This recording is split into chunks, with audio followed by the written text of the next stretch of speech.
So now we're going to talk about another example of a quadratic equation that can be solved with the taking of a square root. And this equation looks a little more difficult. It's actually not technically any more difficult than the previous one, but it just looks more difficult. The key criteria that lets us see that it's going to be a solving by square rooting problem in terms of the quadratic equations is that it has one term that is being squared and it's equal to one number. Okay? So in this case, I can see that if I can somehow square root this expression, I'm just going to be left with the inside of this expression equal to the, in this case, plus minus square root of 4. And so that's what we're actually going to do. Okay? So now here, what I'm going to do is I'm going to say, okay, so I've just concluded that x minus 9 must equal to the square root of this left-hand side, which is the x minus 9 squared, which must therefore equal the plus minus square root of 4. And then, what is the square root of 4? I know that it must be 2 because 2 times 2 is 4. And it's the plus minus because we're taking the square root of it, okay? So that leads us to two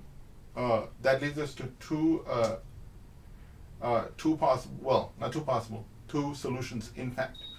So let us look at that here. So the way we're going to recover the solutions is we're going to set this left-hand side, x minus 9, equal to positive 2, and then equal to negative 2, because that's going to then allow us to solve for the final solution. So I'm going to do that over here. So x minus 9 equals 2, or x minus 9 equals negative 2. Okay? So let's look at this together.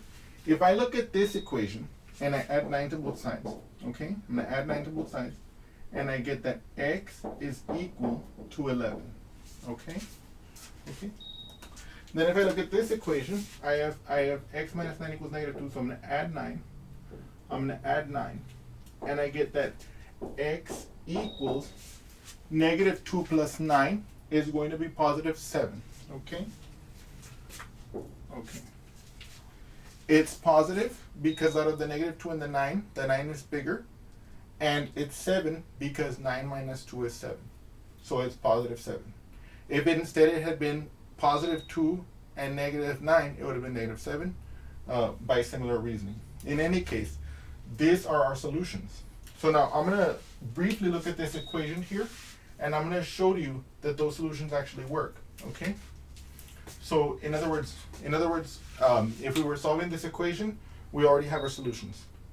But what I want to do now is I just want to prove to you that they are in fact the solutions. Okay? So first I'm going to test the x equals 11. So I'm going to take this expression, but instead of x minus 9, I'm going to put 11 minus 9, because I'm going to plug in my value x equals 11, and I want to see what this expression equals. Notice I don't write that it equals to 4, because I don't know that. I want to see if that's true, right? Now, what is 11 minus 9? 11 minus 9 is 2. Because if I start with 9, 10, 11, I had to add 2 to get to 11. Okay? So that becomes 2 squared. Okay? And then what is 2 squared? 2 squared is 2 times 2, which gives us 4. Aha! You see? If I plug in x equals 11, it works. Now what if I plug in x equals 7? 7 minus 9 squared equals something. Now let's look at this together. If I take 7 and I take away 9, the negative 9 has the bigger absolute value, so I know my answer is going to be negative. The value will be 9 minus 7, which will be 2. So inside the parentheses, I have negative 2. Okay? And it's going to be still squared. So now negative 2 squared is going to be negative 2 times negative 2, which gives me a positive, because a negative times a negative is a positive, and it gives me 4 because 2 times 2 is 4. So that's also going to be 4. And so what I have just shown to you is that this equation can be solved by taking the square root, as I showed you here. Don't forget to take the plus minus of the square root, and then you set this expression on the left-hand side, which was originally inside, equal to both of the roots, the positive 2 and the negative 2, to isolate your x values, which are your actual solutions. They're solutions because they make the equation true. And then if you want to be a super stickler, or if you just want to like be absolutely sure that you got the right answer, you can plug these values finally back into your equation and show that in fact they give you that in fact they make this equation true, which is what we did here. Thank you.